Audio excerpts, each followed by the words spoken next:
20-25 जण आहे ना असं उचलू शकत नाहीत। मी मेकॅनिक आहे, डिझेल मेकॅनिक। ही गाडी 20-25 जण उचलू शकत नाहीत असं। ही गाडी अशी ह्या शेडमधून काढून, लॉकअप तोडून शेडमधून काढून बाहेर असं आणून त्याला बॉल सारखी अशी आपटत होती साहेब। म्हणजे हे म्हणजे काय म्हणायचं, एक समाजाला म्हणजे समाजात अशी वेगळीच लोक होती ती। म्हणजे ही ह्यांना आपण शिवसैनिक म्हणू शकत नाही।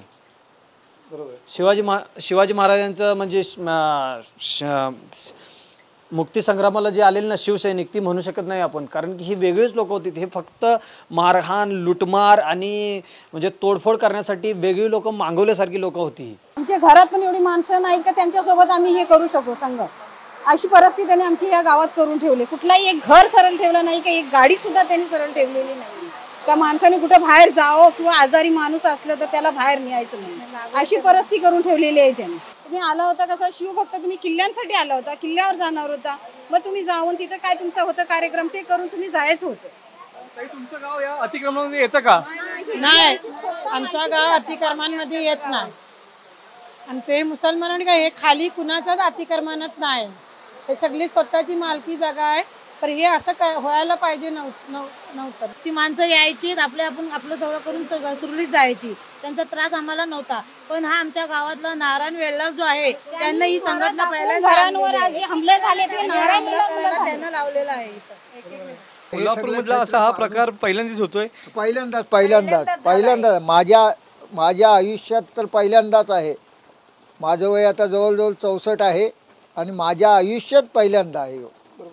बरेच वेळेला विशालगडला माणसं आलीत, पूजा केली, त्यांनी काम करून ते निघून गेलीत, आम्हाला काही त्रास दिला नाही त्यांनी। पण ही पहिल्यांदाच ही अशी आमच्या गावात वेळ घडली। LED बोर्ड, वजन काटा, हे सगळ्याची दाशी करून सुद्धा त्यांनी काय आमच्यापाशी उरलं नाही बाकी। ही गाडी ह्या शेडमध्ये होती, तिथून त्यांनी शोरूम गाडी होती, ही शेडमध्ये होती, त्या शेडमधून बाहेर ढकलून काढल्यानंतर त्यांनी उपडी पलटी केल्यानंतर त्यांनी कुराडा घातल्या त्याच्यावरती। आम्ही अक्षरशः इंजनवर फोडून टाकलं। नंतर मॅक्स गाडी तिथं होती माझी, ती त्यांनी फोडली।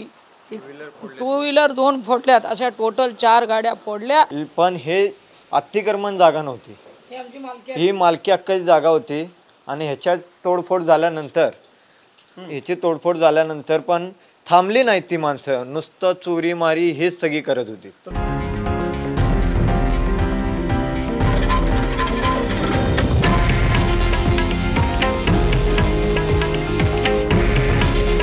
हे आहे देशातील नंबर 1 न्यूज नेटवर्क आणि आपण पाहत आहात TV9 मराठी।